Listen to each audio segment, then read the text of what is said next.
নমস্কার, নতুন দিগন্তের একটি নতুন ভিডিওতে আপনাদের সবাইকে সুস্বাগতম। আর সবাইকে জানাই শুভ নববর্ষের প্রীতি ও শুভেচ্ছা। নতুন বছরে সবাই ভালো থাকবেন, সুস্থ থাকবেন। আমার আজকের রেসিপি ছোলে ভাটুরে। ছোলে ভাটুরে একটা পাঞ্জাবের একটা ডিশ। ছোলে ভাটুরে বানাবার জন্য আমি ছোলাগুলোকে প্রথমে সারা রাত ভিজিয়ে রেখেছিলাম। এবার আমি কুকারে দিচ্ছি সেদ্ধ হওয়ার জন্য। ছোলাগুলো ডুবে যাবে অতটাই জল, খুব বেশি জল না। আর লবণ ওর মধ্যে, ছোলাতে লবণ দেব, আর এলাচ আর কিছু চা পাতা নিয়ে একটা সুতির কাপড়ের মধ্যে বেঁধে খুব ভালোভাবে বাঁধবেন যাতে খুলে না যায়।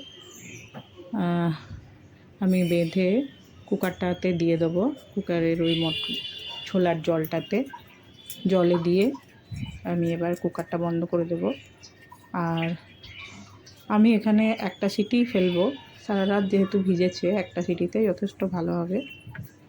আপনারা যদি কেউ দুটো সিটি দিতে চান দিতে পারেন, আমারটা একটা সিটিতেই হয়ে যাবে। বন্ধ কর।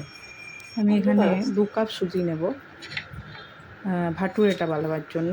ওদিকে ছোলাটা সেদ্ধ হোক, আমি ভাটুরের জন্য 2 কাপ সুজি।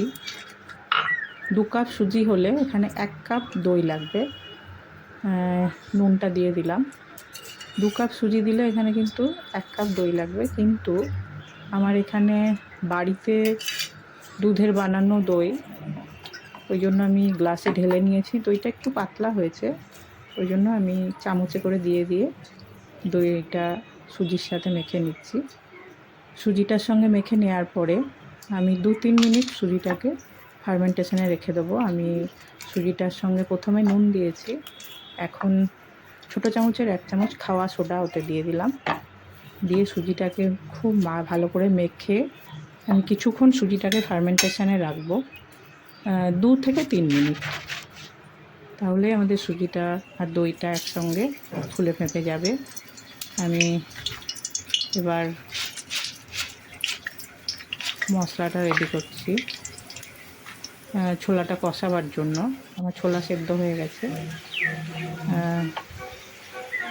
সুজিটা এখানে ফার্মেন্টেশনটা হয়ে গেছে ভালো রকম। আমি এখানে প্রথমে 1 কাপ ময়দা দেব, তারপর লাগলে আরও ময়দা আমি এতে অ্যাড করব। 1.5 কাপ মতো ময়দা আমার এখানে লেগেছে পুরো ডোটা বানাতে। একটা আটার রুটি করার সময় যেভাবে আমরা ডো বানাই সেরকম ডোটা বানাতে।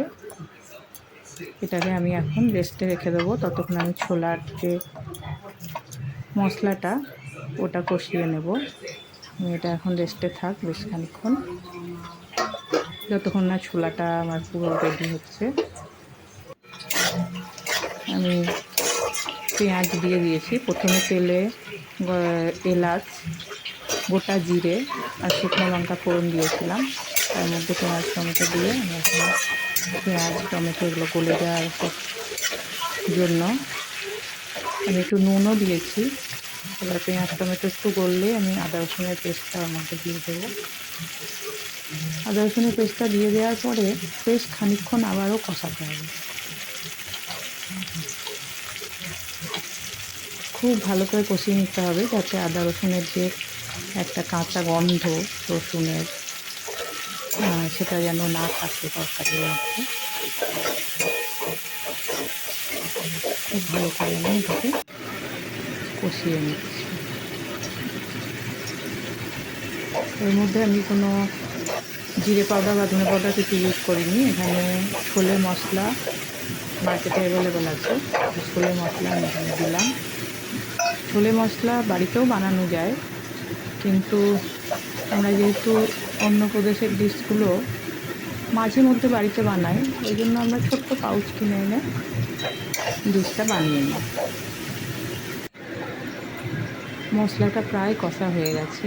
এখন আমি হলুদটা যেহেতু তখন দিইনি সেদ্ধ হওয়ার সময়, ওই জন্য হলুদ আর লঙ্কার গুঁড়ো দুটো একসাথে মিক্স করে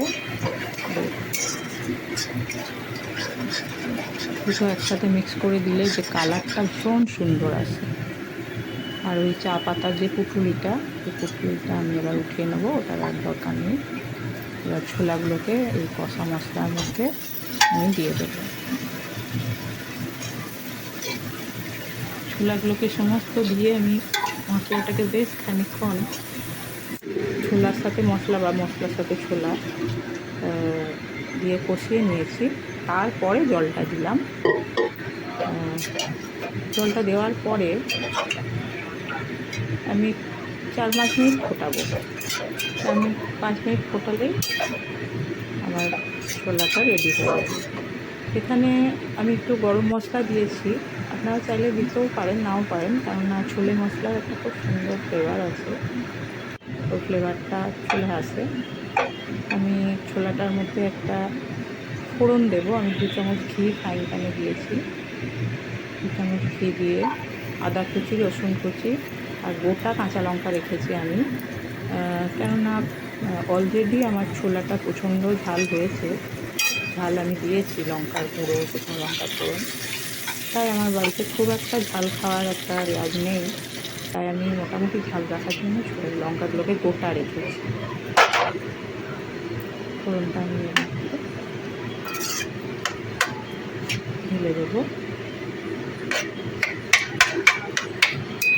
ঢেলে দেওয়ার পরে আমার ছোলা একটু একদম রেডি। খুব কালারফুল একটা ছোলাটা। আমি ওভার কুকড হয়ে গেলে ছোলা বা মটর কোনোটাই ভালো লাগে না, ওই জন্য আমি একটা সিটি দিয়ে কুকারটাকে অনেকক্ষণ ওই গরমের মধ্যে রেখেছিলাম। আমি সিটিটা খুলিনি। অনেকক্ষণ রাখার পরে এবার আমি ভাটুরেগুলো যেভাবে আমরা লুচি ছাঁকি সেইভাবে বেলে ভেজে নেব। একটু বড় বড় করে বানিয়েছি রেস্টুরেন্ট স্টাইলে। ছোট ছোট আপনারা চাইলে লুচির আকারেও করে নিতে পারেন। আমি একটু বড় করে বানিয়েছি। কি সুন্দর ফুলে উঠেছে দেখুন। এই নিয়মে করলে ছোলে ভাটুরে ফুলবেই। আর এরকম যে এটা ভাটুরেটা দেওয়ার পরে আপনি ওপরে যে তেলটা, সেটা ওপরে অনবরত চালাতে হবে, গরম তেলটা ওর মধ্যে বুলিয়ে দিতে হবে, পলিশিংটা করে যেতে হবে। ভীষণ একটা মজার কথা মাথায় আসছে যে একটা লুচি, ভাটুরে বা লুচি আমাদের বাঙালিদের, তাকেও অয়েল ব্রাশ না করলে ফুলছে না। অয়েলিং করলে সবাই ফুলে যায়, সে মানুষ হোক আর লুচি। যাই হোক, একটু মজা করে নিলাম। আমি একে একে আমার ভাটুরেগুলো সব ভেজে নিচ্ছি। খুব সুন্দর ফুলে উঠেছে, দেখতেই পাচ্ছেন, ভীষণ ভালো রকম ফুলেছে। এরকম প্রসেসে করলে ফুলবেই, আর ফুললে দেখতে খুব সুন্দর লাগে, খেতেও খুব সুন্দর হয়। আপনারা বাড়িতে বানাবেন। আজ আমাদের নববর্ষের স্পেশাল একটা দিন। সেই দিনে সকাল সকাল আমি আমার ফ্যামিলি, ছেলে মেয়ে সবার জন্য এই ছোলে ভাটুরেটাই বানালাম। বাড়িতে বানাবেন, আর কেমন হয়েছে আমাকে কমেন্টের মাধ্যমে জানাবেন। আর ভিডিওটি যদি সত্যিই ভালো লাগে তাহলে চ্যানেলটি সাবস্ক্রাইব করবেন আর বেল আইকনটি প্রেস করবেন। আমার ছোলে ভাটুরে রেডি। নমস্কার।